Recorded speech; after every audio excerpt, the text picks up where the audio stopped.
Yes po mga mami.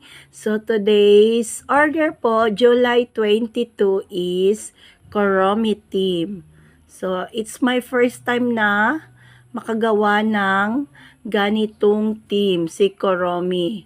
So I don't know, hindi ko po siya na-research si Koromi kasi si Ma'am Ribamonte po ay nag-order kahapon. So, ngayon niya kukunin. So, hindi ko po na-research kung ano ba si Koromi.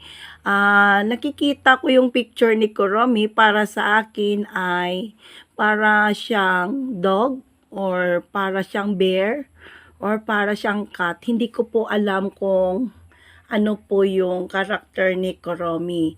So, ito po ay 18th birthday of Kathleen. So, birthday po ng anak ni Ate Gigi Ribamonte. I'm so sorry po mga mami kasi hindi ko na po nabidyohan kung paano ko po ginawa. From mga toppers, ito po yung mga macarons, yung mga heart, parang hindi pa po perfect yung pagkagawa ng heart.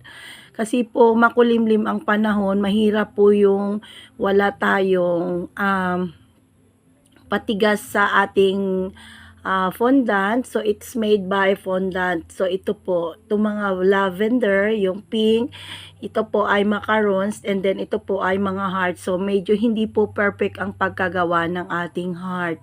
So, ito po itong apa is made by the real apa sa ice cream po. And then, ito po mga toppers po ito.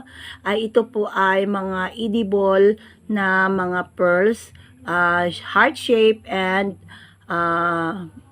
round shape po. At saka yung mga stars na maliliit, made po ng fondant. So, ito po, ang sa ilalim po, it's gawa po ito ng ating icing, soft icing na ICC whipped cream.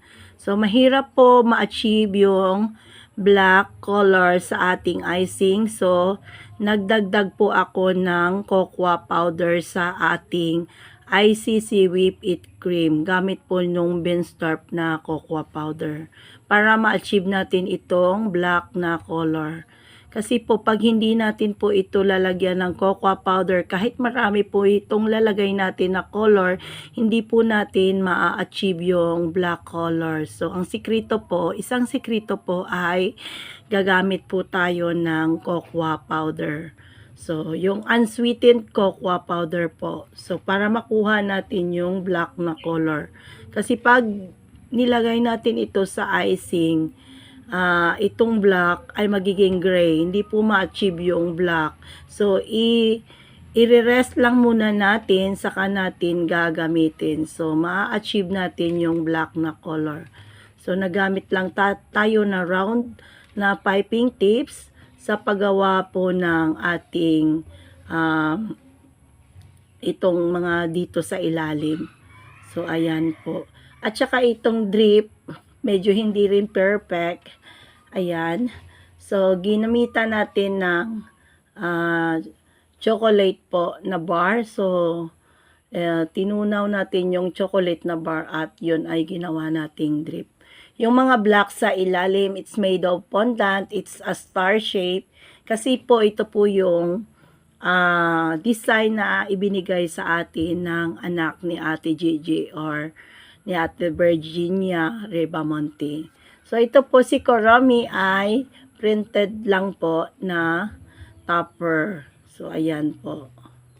So, maraming salamat po kay Ate Gigi Ribamonte. So, hindi ko na po nabidyuhan kasi nga wala po akong taga-video. Kasi yung taga-video ko talaga ng aking mga cakes or mga gawa, kung nagba-vlog po ako ay yung anak ko. So, wala sila dito na sa school kaya hindi ko po nabidyuhan yung paggawa ko nitong cake. So, salamat po. Please order na po kayo mga mami. Message lang po ako sa aking messenger, sa aking Facebook. And then, pakipollow na rin po ako sa aking YouTube channel, Mami Jeanette Daily Vlog po. Salamat po. Bye!